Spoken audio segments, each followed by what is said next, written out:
Following was submitted anonymously on Twitter. For a bit of background, we will be talking about breast cancer type 1 susceptibility protein, also known as the BRCA1 gene.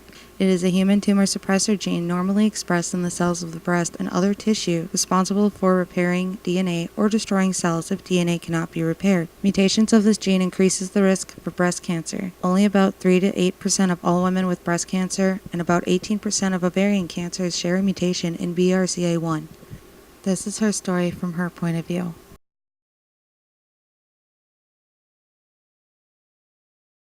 I'm one of the many people with the BRCA1 gene mutation. A parent needs to be tested positive before a child is tested, and I was made aware of the possibility I had the gene at 17. This gene has a 50-50 chance of being passed down. The test itself is harsh, needing multiple counseling sessions and 3 samples taken to be sent to 3 different testing labs. All 3 came back at 19, showing a 99.999% chance of having inherited the mutation. I saw my family tree at 19, over 12 of which had died from cancer because of this gene. It's left me feeling alienated. Some friends and family have turned their backs on me. It's a difficult one. I don't know why it's something I can help. I was born with it.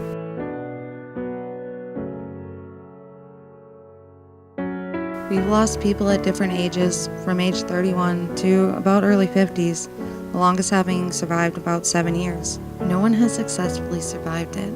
It always comes back. The BRCA1 gene affects the breasts and ovaries. They say about an 87% chance of developing breast cancer and an equally high chance for ovarian cancer.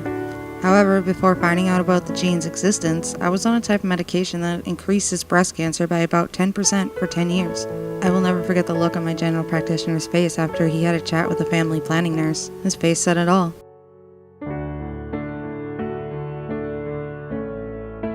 This all started after a family member in the States questioned why so many were dying from cancer. They got tested and passed the official letter to our family over here. Not long after, my parents got tested and tried to have risk-reducing surgery 9 years ago when we were double hit with the news that they had breast and ovarian cancer, the breast cancer being a fast-growing type. They had 2 types of chemotherapy, one platinum-based. At 19, I cared for them and sat from 9 a.m. to 6 p.m. while they had treatment. I offered to help the nurses by making patients coffee and even took another patient to the toilet as they were scared. Not long before my parents' treatment, we had lost their aunt to cancer. Their aunt was 3 out of 4 sisters to die of cancer due to this gene. At 24, I had the first risk-reducing surgery promised that it would reduce my risk to below average. I had to fight for this. I couldn't even go to the panel. I was merely represented by a psychologist, so I researched to go to her with facts for her to use. After having the first risk-reducing surgery while recovering, another family member, a cousin of my parent, developed a rare type of breast cancer. They only had 7 weeks. Not too long after that, specialists admitted they believed the surgery I had would fail. Now a double mastectomy after breast cancer is failing. I'm currently on a waiting list for a full hysterectomy. I have another condition, endometriosis, which is a condition in which the uterine lining grows outside of the uterus, and those cells have a risk of turning cancerous in their own right. Because of all this and the fact that going off the 4 sisters, 3 of whom had the gene, I have decided not to have children. Factor in no checks being offered, the counselor wrongly claiming when I was 19 that men weren't affected by the gene and they are also at risk, in claiming my insurance companies could go behind my back, find out, and charge me more. I've since discovered by working at a solicitor's that this isn't true, but it makes me wary of publicly sharing. As I've said, some friends and family have turned their backs on me. One friend claimed it was too depressing and went on to exclude me from their party they were having. So not only have I been and will go through major physical changes and be on hormone replacement therapy, I'm offered no check, so I could literally hear the worst news tomorrow. My parents' passing wasn't easy either. I had already guessed 7 years later, last year, that their cancer was back. Having cared for them then and throughout by myself, I took a high dose of dihydrocodeine with the intention of selfishly ending my life. They convinced me to contact emergency services, who I have never seen arrive so fast. I was treated with an activated charcoal drink, something used to counteract poisonings.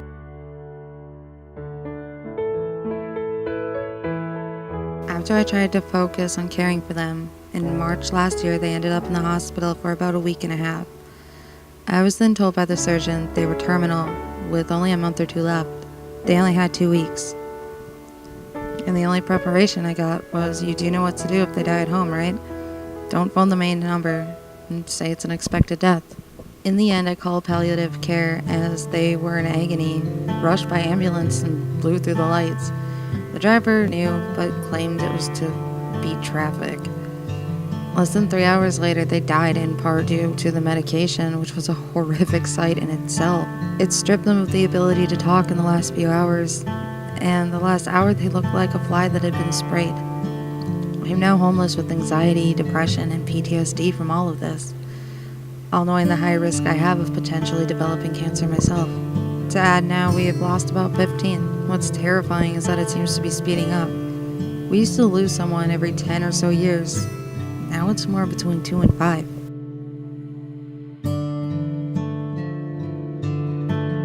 Days after my parent passed, the landlord, as the house was privately rented, wanted the keys back.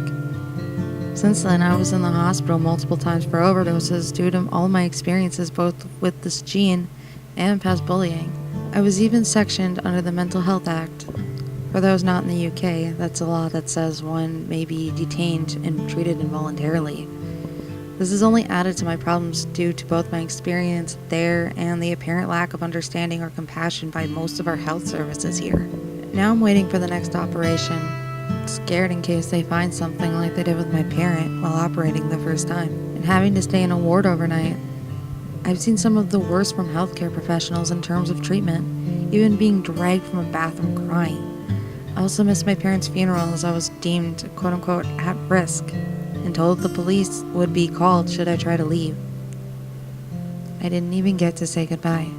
Currently under the guidelines, I'm not seen as eligible for checks despite other family members developing cancer at my age, late 20s.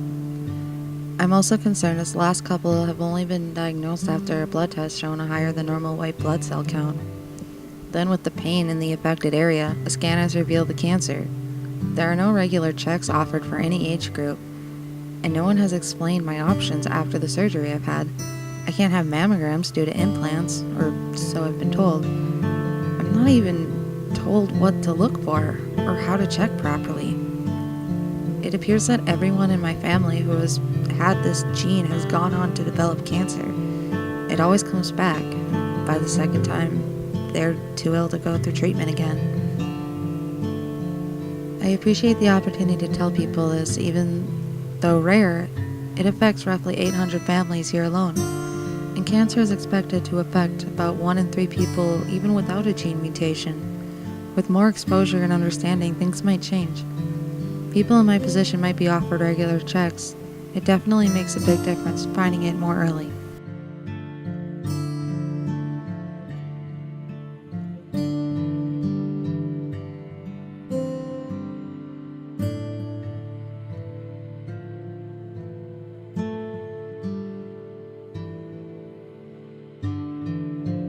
If anyone needs any kind of help, wants to submit their story, or contact me, links are found in the description box below. Be strong, speak up, be heard.